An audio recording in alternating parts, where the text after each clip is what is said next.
বজালী জিলাৰ যি তিৰংগা যাত্ৰা হৈছে এই তিৰংগা যাত্ৰা আমাৰ শুভ উদ্বোধন কৰিবৰ কাৰণে আজি আমাৰ কাৰ্য্য মন্ত্ৰী হিচাপে আজি আমি শুভ উদ্বোধন কৰিছোঁ আৰু এই তিৰংগা যাত্ৰাই আগন্তুক দিনত দেশপ্ৰেম আৰু যি সন্ত্ৰাসবাদীয়ে 26জনকৈ ব্যক্তিক নিৰীহ ব্যক্তিক গুলীয়াই হত্যা কৰিলে তাৰ প্ৰতিবাদত ভাৰতৰ প্ৰধানমন্ত্ৰী নৰেন্দ্ৰ মোদী ডাঙৰীয়াই যি পাকিস্তানক আক্ৰমণ কৰি যি ব্যৱস্থা হাতত ল'লে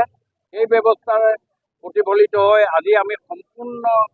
140 কোটি ভাৰতবাসীয়ে আমি তিৰংগা যাত্ৰা বিভিন্ন প্ৰান্তত আমি আয়োজন কৰিছোঁ তাৰে অংশ বিশেষ হিচাপে আজি আমি বজালীটো আমি আলোচনা আয়োজন কৰিছোঁ আৰু শুভ আৰম্ভ কৰিছোঁ আমি নিশ্চয় গোটেই ভাৰতবৰ্ষৰ প্ৰত্যেকজন ব্যক্তিকে আমি এইটো সোঁৱৰাই দিব লাগিব আমাৰ স্বাভিমান আমাৰ মৰ্যাদা আমি বৰ্তাই ৰাখিব লাগিব যাতে পাকিস্তানে কোনো কাৰণেই সন্ত্ৰাসবাদীক আশ্ৰয় দি তেওঁলোকে ভাৰতৰ অশান্তি কৰিব নোৱাৰে সেই ব্যৱস্থাৰে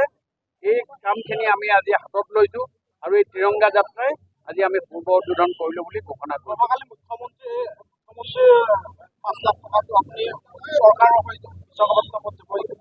হয় হয় মই অহা কাইলৈ বিশাখাপট্টনমত যাম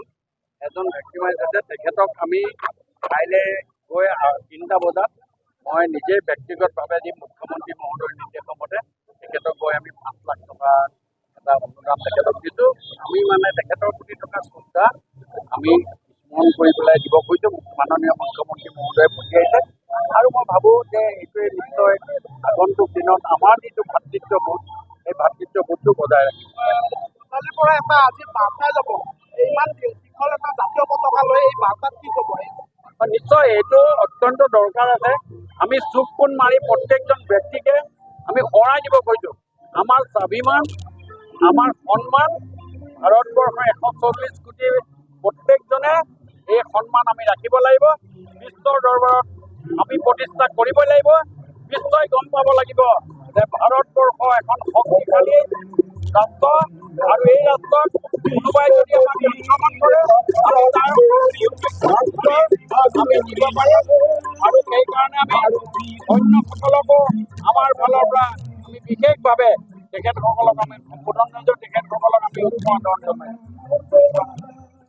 যিকোনো খবৰৰ বাবে যোগাযোগ কৰক 7099017330 লগতে 7099017110 নম্বৰত।